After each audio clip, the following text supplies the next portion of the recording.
ಇಂದಿನ ತರಗತಿ ತಮಗೆಲ್ಲ ಸ್ವಾಗತ. ನನ್ನ ಪ್ರೀತಿಯ ಕಲಿಕಾರ್ಥಿಗಳೇ, ಸ್ಪರ್ಧಾಕಾಂಕ್ಷಿಗಳೇ, ಜ್ಞಾನಾಕಾಂಕ್ಷಿಗಳೇ, ನಿಮ್ಮೊಂದಿಗೆ ನಾನು ಇಂದು ಹಂಚಿಕೊಳ್ಳಲು ತಂದಿರುವಂಥ ವಿಷಯ ವಸ್ತು ಪ್ರಾಚೀನ ಭಾರತ ಇತಿಹಾಸದ ಮಾಲಿಕೆಯಲ್ಲಿ ಭಾರತೀಯ ಸಾಮ್ರಾಜ್ಯಗಳು, ಅದರಲ್ಲಿ ಗುಪ್ತ ಸಾಮ್ರಾಜ್ಯ. ಸಂಚಿಕೆ 5 ಇದು. ಜಿಲ್ಲಾಡಳಿತ. ಪ್ರಾಂತ್ಯಗಳನ್ನು ಜಿಲ್ಲೆಗಳನ್ನಾಗಿ ವಿಂಗಡಿಸಲಾಗುತ್ತಿತ್ತು. ಅವನ್ನು ವಿಷಯಗಳೆಂದು ಕರೆಯುತ್ತಿದ್ದು ಅವುಗಳನ್ನು ವಿಷಯಪತಿ ನೋಡಿಕೊಳ್ಳುತ್ತಿದ್ದ. ಇವರನ್ನು ಕೆಲವೊಮ್ಮೆ ಆಯುಕ್ತ, ಕುಮಾರ ರಾಮತ್ಯರೆಂದು ಕರೆಯಲಾಗುತ್ತಿತ್ತು. ಜಿಲ್ಲಾಡಳಿತ ಕಚೇರಿಯನ್ನು ಅಧಿಷ್ಠಾನ ಎಂದು ಕರೆದಿದ್ದರು. ವಿಷಯಪತಿಗೆ ವಿಷಯ ಮಹತ್ತರ ಎಂಬ ಸಲಹಾ ಸಮಿತಿಗೆ ನೆರವಾಗುತ್ತಿತ್ತು. ಅವರಲ್ಲಿ ಪ್ರಮುಖರೆಂದರೆ ಸರ್ತವಾದ ಅಂದರೆ ನಗರದ ವ್ಯಾಪಾರ ವಾಣಿಜ್ಯಗಳ ಮುಖ್ಯಸ್ಥರು, ನಗರ ಶ್ರೇಷ್ಠಿನ್ ಅಂದರೆ ನಗರ ಶ್ರೇಷ್ಠನು, ಶ್ರೇಣಿ ಅಥವಾ ಬ್ಯಾಂಕುಗಳ ಮುಖ್ಯಸ್ಥರು, ಪ್ರಥಮ ಕಾಯಸ್ಥ ಅಂದರೆ ಮುಖ್ಯ ಗುಮಾಸ್ತರು, ಪ್ರಥಮ ಕೂಲಿಕ ಕಸುಬುದಾರರ ಸಂಘಗಳ ಮುಖ್ಯಸ್ಥರು ಮೊದಲಾದವರು. ಆಯುಕ್ತರು ಜಿಲ್ಲಾ ಮೇಲ್ವಿಚಾರಕರು, ಜಿಲ್ಲಾ ಕಾರ್ಯಾಲಯ ವಿಷಯಾಧಿಕರಣ, ಸೌಲ್ಮಿಕ ಸುಂಕ ವಸೂಲಿ ಅಧಿಕಾರಿ, ಅಗ್ರಹಾಂಕ ಅಗ್ರಹಾರಗಳ ಮುಖ್ಯಸ್ಥ, ಬಂಡಗಾರಾಧಿಕೃತ ಖಜಾನೆ ಮುಖ್ಯಸ್ಥ, ಗೌಲ್ಮಿಕ ಅರಣ್ಯ ಮತ್ತು ಕೋಟೆಗಳ ಮುಖ್ಯಸ್ಥ, ಪುಷ್ಯಪಾಲ ದಾಖಲೆ ಇಡುವವ. ನಗರಾಡಳಿತವು ನಗರರಕ್ಷಕ ಅಥವಾ ಪುರಪಾಲನೆಗೆ ಸೇರಿದಿತ್ತು. ಗ್ರಾಮಿಕ ಅಥವಾ ಗ್ರಾಮಾಡಳಿತದ ಮುಖ್ಯಸ್ಥ ನೆರವಿಗೆ ಪಂಚಮಂಡಲ ಅಂದರೆ ಗ್ರಾಮಸಭೆ, ಇಂದಿನ ಪಂಚಾಯಿತಿ ಮಂಡಲಗಳು. ಅಂತರ್ಜಾತಿ ವಿವಾಹಗಳಿಂದಾಗಿ ಗುಪ್ತರ ಕಾಲದಲ್ಲಿ ವಿವಿಧ ಜಾತಿಗಳು ಮಿಶ್ರವಾಗುತ್ತಾ ಬಂದವು. ಇದನ್ನು ವರ್ಗ ಸಂಕರಣ ಎನ್ನುವರು. ಪುನರ್ಭೂ ಅಂದರೆ ವಿವಾಹ ವಿಧವೆ ಮೈದುನನ್ನು ಸೇರುವ ಪದ್ಧತಿ ಇತ್ತೆಂದು ಮನು ಬರಹಗಳನ್ನು ತಿಳಿಯುತ್ತದೆ. 2ನೇ ಚಂದ್ರಗುಪ್ತನು ತನ್ನ ಅಣ್ಣ ರಾಮಗುಪ್ತನ ವಿಧವೆ ಧ್ರುವಾದೇವಿಯನ್ನು ವಿವಾಹವಾಗಿದ್ದನ್ನು ಇಲ್ಲಿ ಉದಾಹರಣೆಯಾಗಿ ನೋಡಬಹುದಾಗಿದೆ. ಗುಲಾಮಗಿರಿ ಪದ್ಧತಿ ರೂಢಿಯಲ್ಲಿತ್ತು. ಜೂಜಿನಲ್ಲಿ ಸೋತವರು, ಸಾಲ ತೀರಿಸದವರು, ಯುದ್ಧ ಕೈದಿಗಳು, ದಿವಾಳಿಯಾದವರನ್ನು ಗುಲಾಮರನ್ನಾಗಿ ಇಟ್ಟುಕೊಳ್ಳಲಾಗುತ್ತಿತ್ತು. ಆದರೆ ಸಾಲ ತೀರಿಸಿದ ಮೇಲೆ ಸ್ವತಂತ್ರವಾಗಬಹುದಿತ್ತು.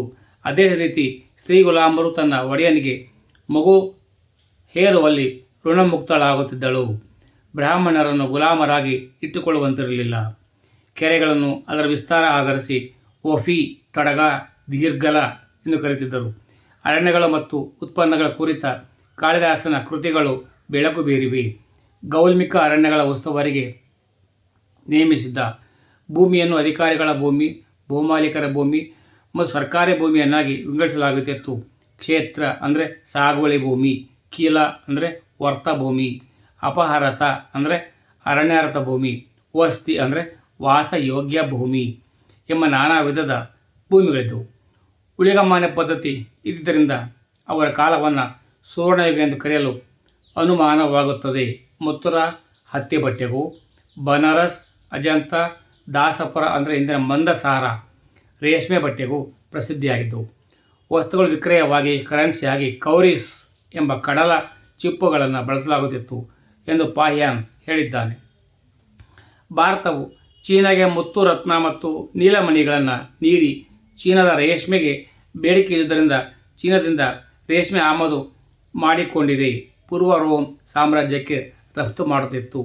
ರೋಮ್ನ ಬೈಜಂಟೈನ ಸಾಮ್ರಾಜ್ಯದೊಂದಿಗೆ ಭಾರತ ಶ್ರೀಮಂತ ರೇಷ್ಮೆ ವ್ಯಾಪಾರ ನಡೆಸುತ್ತಿತ್ತು. ಸಿಲೋನ್ ಭಾರತದಿಂದ ಪಟ್ಟೆ, ಸಾಂಬಾರ ಪದಾರ್ಥ, ಶ್ರೀಗಂಧ, ಎಣ್ಣೆ, ಕುದುರೆ ಆನೆಗಳನ್ನು ಪಡೆದು ಪ್ರತಿಯಾಗಿ ಮುತ್ತು, ರತ್ನ, ಬೆಳ್ಳಿಯನ್ನು ನೀಡುತ್ತಿದ್ದುದು. ಕುಶಾನರು ಕಾಲದಲ್ಲಿ ಪ್ರಸಿದ್ಧಿ ಪಡೆದಿದ್ದ ರೇಷ್ಮೆ ಮಾರ್ಗ ಗುಪ್ತರ ಕಾಲಕ್ಕೆ ಅವನತಿಯ ದಾರಿ ಹಿಡಿದಿತ್ತು. ಸಮುದ್ರ ವ್ಯಾಪಾರವು ಪರ್ಷಿಯಾ ಕೊಲ್ಲಿ ಮತ್ತು ಕೆಂಪು ಸಮುದ್ರಗಳ ಮೂಲಕ ಹೆಚ್ಚಾಗಿ ನಡೆಯುತ್ತಿತ್ತು. ಪರ್ಷಿಯನ್ನರು ವಿದೇಶ ವ್ಯಾಪಾರಕ್ಕೆ ಮಧ್ಯವರ್ತಿಗಳಾಗಿದ್ದರು. ಅಲೆಕ್ಸಾಂಡ್ರಿಯಾ ಪ್ರದೇಶದಲ್ಲಿ ಭಾರತದ ವಸ್ತುಗಳನ್ನು ಕೊಳ್ಳುವ ವರ್ತಕರಿದ್ದರು. ಗುಜರಾತ್ ಗುಪ್ತರ ವರ್ಷವಾದ ಮೇಲೆ ಬೈಜಂಟೈನ್ ಸಾಮ್ರಾಜ್ಯದೊಡನೆ ವ್ಯಾಪಾರ ಇನ್ನೂ ವೃದ್ಧಿಸಿತು. ಇರಾನ್ ನಗರವು ಸಮುದ್ರಗುಪ್ತನ ನೆಚ್ಚಿನ ವಿಶ್ರಾಂತಧಾಮವಾಗಿತ್ತು. ಗುಪ್ತರ ಸಾಂಸ್ಕೃತಿಕ ಕೊಡುಗೆಗಳು ಅಂದರೆ ಸುವರ್ಣಯುಗ. ಗುಪ್ತರ ಭವ್ಯ ಕಾಲವನ್ನು ಗ್ರೀಸಿನ ಪೆರಿಕ್ಲಿಸ್ ಮತ್ತು ಇಂಗ್ಲೆಂಡಿನ ರಾಣಿ ಎಲಿಜಬೆತ್ತರ ಆಳ್ವಿಕೆಗೆ ಹೋಲಿಸಲಾಗಿದೆ. ಹಿಂದೂ ಧರ್ಮದ ನವೋದಯ, ಗುಪ್ತರು ಹಿಂದೂ ಧರ್ಮದ ಪೋಷಕರಾಗಿದ್ದು ಅದನ್ನು ತಮ್ಮ ರಾಜಧರ್ಮವನ್ನಾಗಿ ಘೋಷಿಸಿದರು. ಹಿಂದೂ ಧರ್ಮದ ಪುನರುತ್ಥಾನ ಕಾಲವಾಗಿತ್ತು. ಗುಪ್ತರ ಕಾಲದಲ್ಲಿ ಹಿಂದೂ ಧರ್ಮ ಮಧ್ಯಪ್ರದೇಶದಲ್ಲಿನ ಬಹಳ ಜನಪ್ರಿಯವಾಗಿತ್ತು. ಗುಪ್ತರ ಕಾಲದಲ್ಲಿ ಬಹುಮುಖ್ಯ ಧಾರ್ಮಿಕ ಬೆಳವಣಿಗೆ ಎಂದರೆ ದೇವತಾ ಶಕ್ತಿಯ ಆರಾಧನೆ. ಹಿಂದೂ ಧರ್ಮದಲ್ಲಿ 2 ಪಂಥಗಳು ಅಸ್ತಿತ್ವದಲ್ಲಿದ್ದವು. ಒಂದು ವೈಷ್ಣವ ಪಂಥ, ಇನ್ನೊಂದು ಶೈವ ಪಂಥ.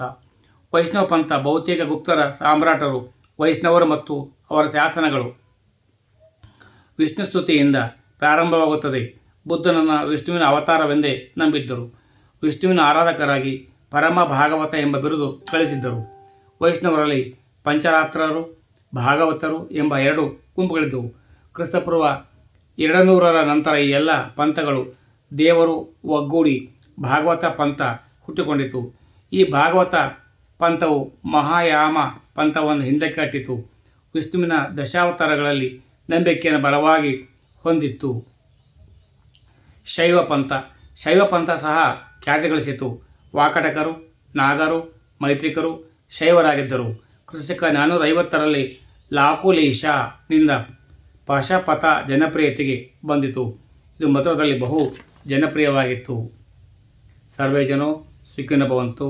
ಜೈ ಹಿಂದ್, ಜೈ ಕರ್ನಾಟಕ, ಜೈ ಭಾರತ್ ಮಾತೆ. ಸರ್ವರಿಗೂ ಶುಭವಾಗಲಿ.